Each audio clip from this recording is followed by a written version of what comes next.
Yo, peace and love to everybody. Welcome to kind of an emergency episode of Spears and Mics. I'm your host, Y Slice. Joined is Zulu King Just P, Zulu King Razor, Shaka Zulu King L1. Um, Peace. Peace. Hope Peace. everyone is doing well, in the best of health, mentally and physically. That's very important. So you should be striving to do so daily. We're dropping this episode for those who are aware and those who aren't aware that a few years ago there was a Afrika Bambaataa scandal that he allegedly molested a few people, and one of the accusers, actually the first accuser, Ronald B. Stinger Savage, is recanting his statement. Um, According to allhiphop.com, I believe he did a interview with them, and he's backtracking, saying that Africa Bambaataa isn't a pedophile because he gave him a fake ID. He was actually 15, but he had a fake ID to get into the clubs at that would said he was 18 years old. So he's not denying that he did anything, that he didn't commit an act. He's saying that he basically lied because he had a fake ID. And he's backtracking his statement. And there was recently some type of memorial barbecue for Zulu Queen Pepsi. She recently passed away, and they actually, Bambaataa and Savage actually reunited and I guess buried the hatchet, as you would say. So we're giving our thoughts about it. And I'm going to start with um, the other bloggers that are covering this story, whether you want to call them the dirty section of YouTube or whatever. I don't even know what that is. I don't get into that. But I think anyone outside of Star, from the Star Report, or Doggy Diamonds, because Star broke the story back in 2016, I believe, and Doggy Diamonds followed up, and those two individuals started like rallying people together. They had a live conference on the streets of New York and Harlem, trying to stand with survivors. I think anyone outside of them shouldn't be trying to capitalize off of this because one, you're not a part of the Universal Zulu Nation or Zulu Union. I don't know. You don't really know the backstory. You don't know a lot of the inner workings. And me personally, I think you capitalizing off of these alleged victims' pain, and then you got these trolls saying that they deserved it, they wanted it. Like, where have we gone as a society where sexual assault is funny, death is funny, um, somebody having mental health issues is funny? I don't think it's a joke. How do you other brothers feel about it? About the situation as a whole? None of this is a joke, and this is brothers and sisters in this organization, right? Zulu, whether you call it Universal Zulu Nation, whether you call it Zulu Union, this is like something that many brothers and sisters have put their lives on the line to defend, to build, to nurture. So when you're talking about these organizations, right? This is like what we live, right? This is not like just a culture that we're observing. We're full participants in this organization, and it's life or death for many of us. So, when you come out with a story, right? And we were in the dark to this story. None of us knew B Stinger at that time, where we were Universal Zulu Nation, right? So no one, when I tell you nobody from our peer group knew who B Stinger was, right? None of us knew him.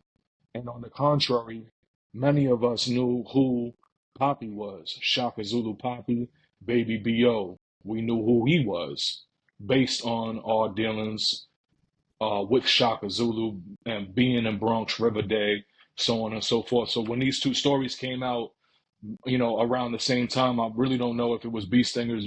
I guess B Stinger's book came out first, but Poppy's story soon followed, and he came forward with his story. The first thing that us as young Zulus did was, well, we saying we're supporting the survivors. We're supporting the survivors, and that instantly caused tension between us and some of the other members. You know what I mean? It was a divide in what direction, who should we believe? Because on one side we're being told, stand with Bambaataa, and then on the other side, we have a heart and we say, if these brothers are speaking truth, we want to stand with the survivors and support, them in their healing. So now for you to go and take that back when some of you probably aren't aware, uh, the Zulu Nation, when we were Universe Zulu Nation, we marched across the bridge in support of B Stinger and in support of all the survivors. And that was a very hostile time to be Zulu because people were saying like, yo, F the Zulu Nation. People were calling for Zulu to be killed. People were calling for Zulus to be attacked.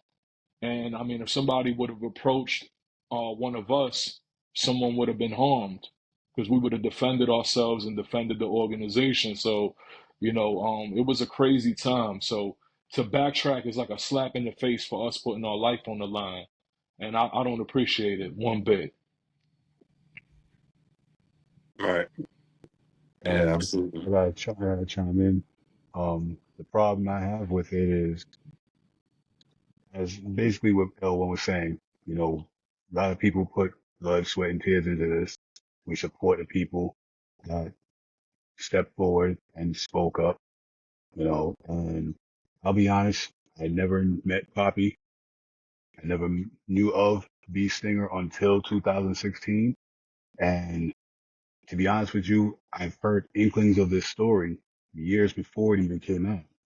And it just to show you how far it goes back from my knowledge, it goes back from like 2000.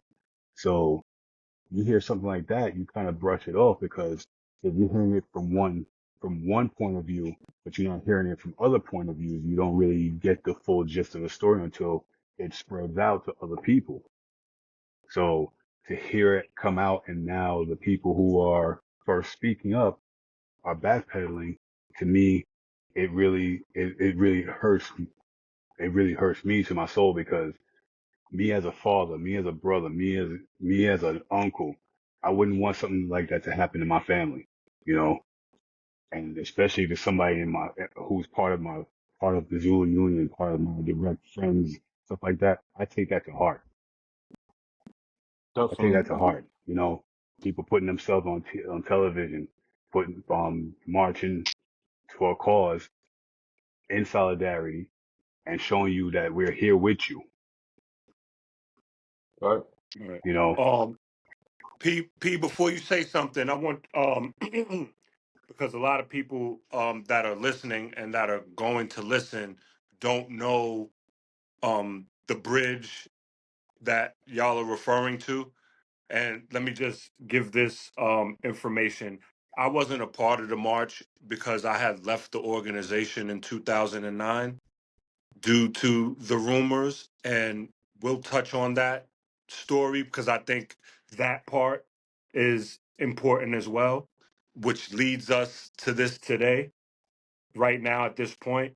But what bridge did the Universal Zulu Nation, march over in solidarity with Ron B. Singer Savage in solidarity of survivors? What bridge was that?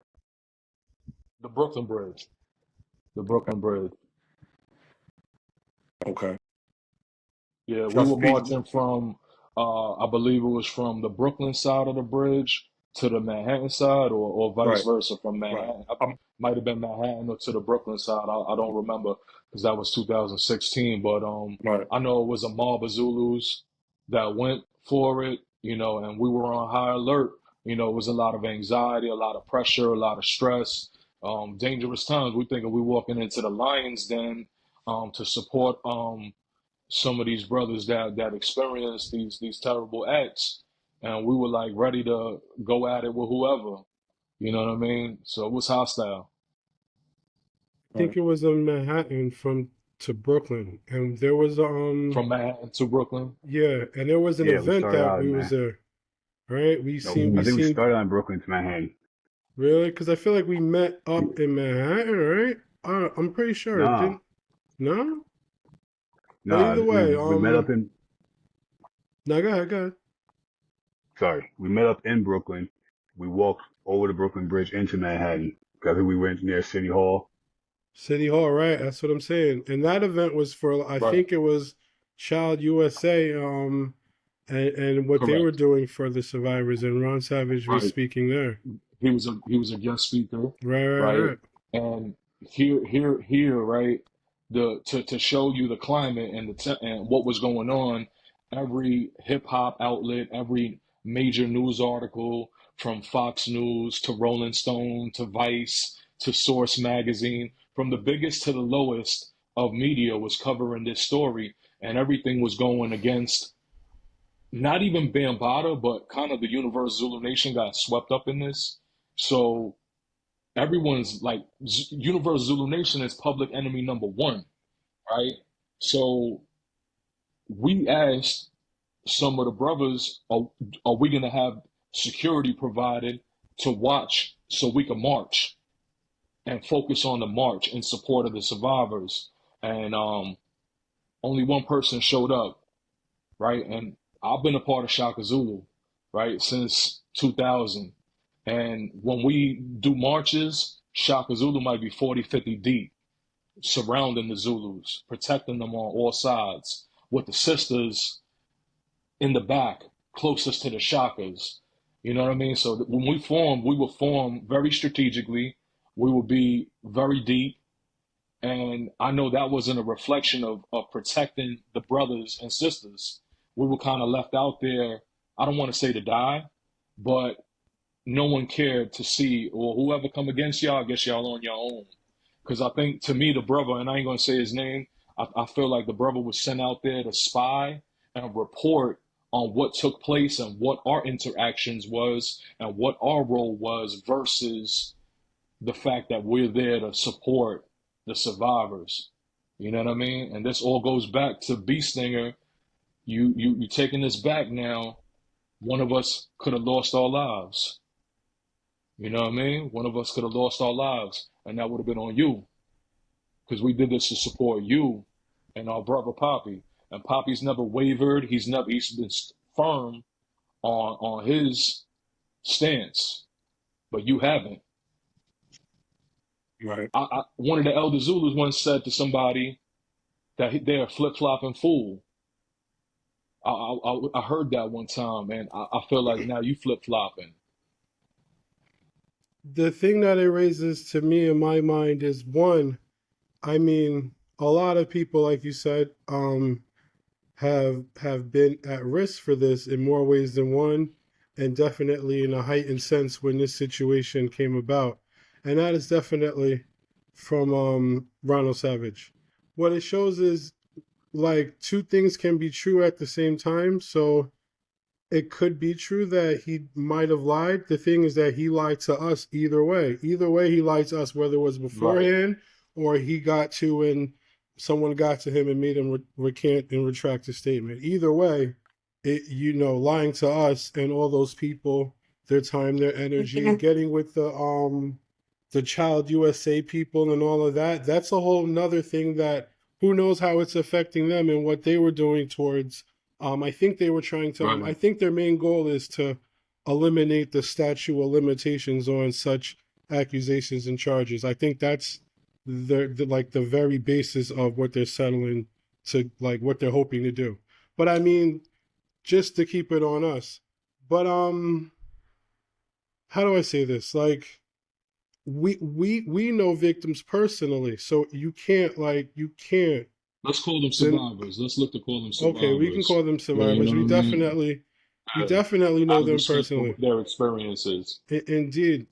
But my take is that I'm glad we're doing this now because our complacency, and I mean as a whole, you'll see the entire hip hop culture not even speak on this only when it's like a sensationalized way, or you'll get what you have now, random people, outsiders, and bottom line, that's due to us, and then extends to the hip hop culture. So Right. I'm glad that we're doing this, and I mean, in all honesty, it's sad because one, the survivors, like, they have to live with that. Like, I know a person who has severe problems with this every day. It's changed his entire life every day. He doesn't like, and he's a young person. So what do you do with that? And that's just one. When, when it was on Star, that many people, like, that broke a barrier where dozens of people called up. So how can that be negated? My fear now is that it's going to be what it's about to be, which is spun around, flipped and manipulated, and then that's that, yo. It'll be the Well, how could you dare speak against the righteous black man of the new millennium and all that, which is sad, yo. It's sad because it's not hard to do that, especially with today's mind and times, like the mind span or the frame of, like, attention span rather of people. So it's not hard to do that, and it happens as we speak. It's going to go on, and so I mean, I would like it to be handled, and I mean, not so much like I can't call for that man's soul. I sit there. I talked to a god body a couple of weeks ago that knew a lot about this, and I'd be joking around like, y'all need to do whatever y'all need to do because he's allegedly a Muslim or quote unquote. But that really ain't for me to speak on that man's soul.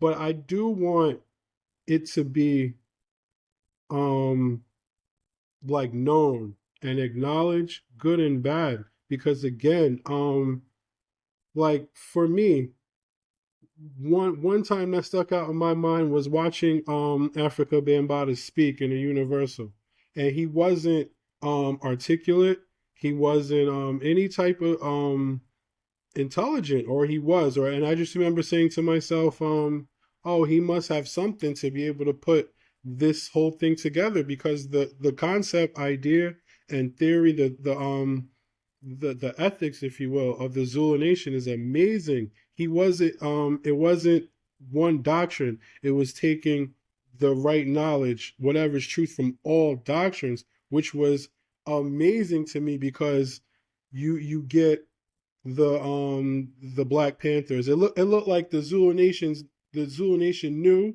and learned from the mistakes of many people and brought the best. That's why you've seen great Zulus of all different walks of life.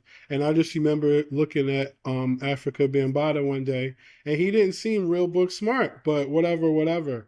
But that speaks to the fact that it's not just on Bam. Like, either way, Bam did, it wasn't the one that built the entire nation. It was a lot of people before us and us now, and it will be after us. So I want all of that, if it's possible, to be acknowledged. I really anything that happens after is after the fact, but just the entire story. At my job, we do social justice, a lot of social justice and prison reform. And I think one of my first discussions with my team members were arguing about Huey P. Newton. And I bring up the fact that he was a drug addict and a sneak thief, and at the end I bring that up. And this guy is someone that just got out of prison for doing 40 something years on some Black Panther, and I do that being me. And that man, he was upset. You know what I'm saying? But of course. I really told him I'd rather all of it be available. Like, I'm not with the picking or the choosing.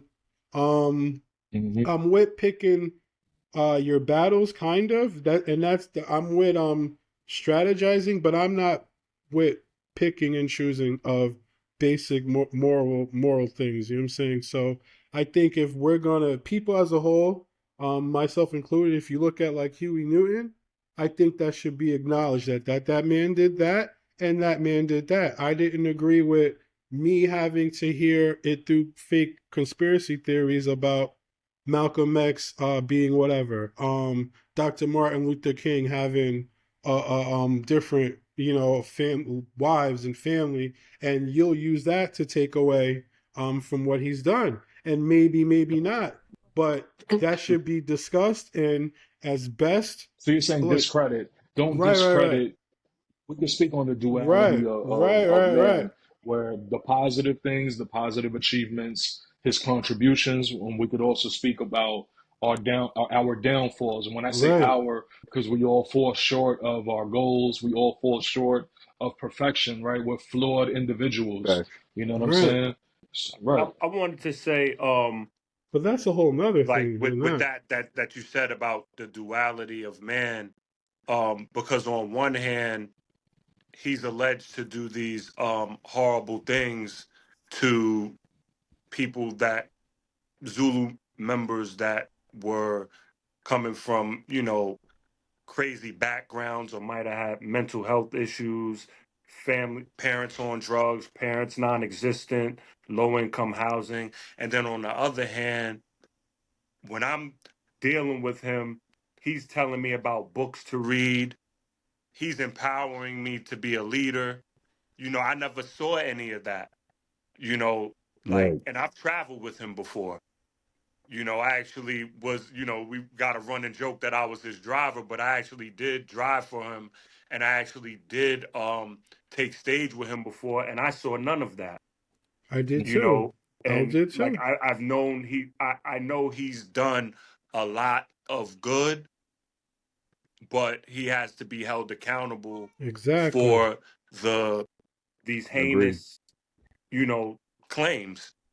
You know, he has to be. He has to hold himself accountable. If the court can't hold him accountable or nobody else, he has to hold himself accountable. And I'm Muslim also, so I've heard a lot of people say, "Well, Muslims don't do that." First of all, he's a human being.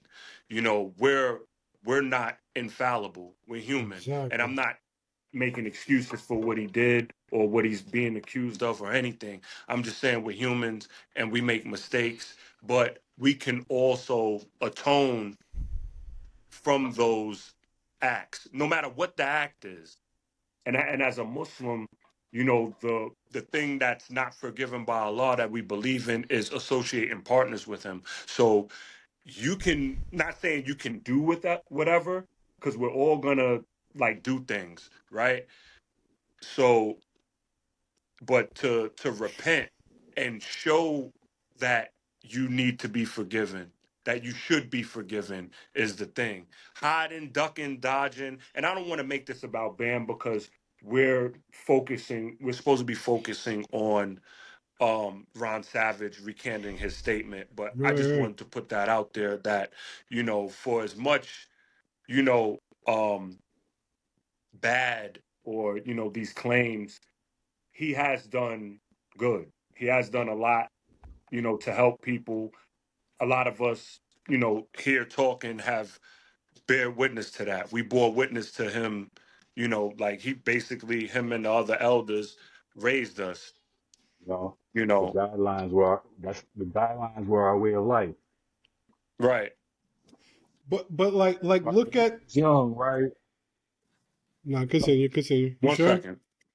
Like No, go ahead, brother. Go ahead. look at the Ron Savage thing. Like Ronald Savage, like you guys were saying, is someone that like wasn't really Zulu. In my opinion, he might have been around and Zulu then, but like Yeah. he's something that he's a symptom of honestly an ongoing everlasting problem that you had in the Zulu nation, which was people not Correct. always being active. You could come and go. You could be so and so from Mm-hmm. the disco era, and you'll Yeah. come around in Mm-hmm. November, and there were hundreds of that. So he And the wasn't Party Zulus, right, right, right, Party right, Zulus, right, the fan club Zulus. right, right, right. Right. So to me, that's what he Can I add was. on? Yeah, I want to add on to that.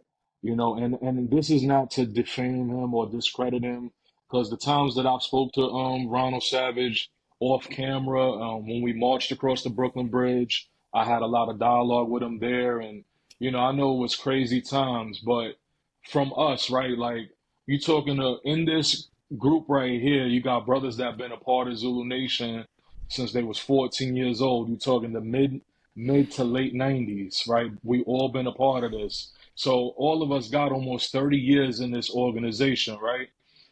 And I've been going to Zulu Anniversary since 1998. I've been going to all the universal meetings. Like the attendance is flawless. First and last Wednesday of the month, I'm at the National Black Theater in Harlem. Not one time have I ever Exactly. seen B Stinger. Not Not one one time. anniversary did I Wasn't ever even see B mentioned. Stinger. Not Never been mentioned, mentioned. not spoken to. I'm not didn't perform, didn't nothing, right? So in Zulu, right, in the Zulu Nation, you got chapter leaders. The most prestigious members of the organization is a chapter leader, a Shaka Zulu, or a Zulu king or a Zulu queen. B Stinger is none of the above. And again, this is just for clarity on what our experiences are with knowing B Stinger. None of us knew him or ever heard of him until the book surfaced. When all of this came about, we didn't know who he was. Shortly after, we hear Poppy came forward, Hassan Campbell came forward with his story. And it's the total opposite for Hassan Campbell. When his story came forward, I knew exactly who he was. And at the time when the story happened, I saw Poppy at a Universal meeting at the National Black Theater, and I personally thanked them for diffusing a situation between myself, the brother Watt, and a couple, a gang of other Zulus that were in Bronx River for Bronx River Day, right? And I'll just give you a little bit of the background. We young. We're not really we're like street Zulus. I hate to use that term, right? But we're street Zulus. Uh, we're in Bronx River Day, and a brother tells us that he was jumped by the Mac Ballers, the Brims, the Hats. Shout out to the Hats. I got a lot of love for the Hats in my way, around my way. Six Deuce Brim to be exact. Hit Squad Brim to be exact. Salute to them brothers. Salute to Sick Blood, RIP. Salute to Jiggy Mac. All right? But we in Bronx River. We not in my area. We in Bronx River. So if a brother tell me he jumped, then it's time to put in pain. Right? It's law that if you want war with the Zulus, then the war shall it be. You know what I mean? We believe in an eye for an eye and a tooth for tooth. You know what I mean? We stand on that. So when we go to Bronx River and the brother tell us that, we ready to get it in. We're ready to defend the brother. Poppy actually diffused a crazy situation.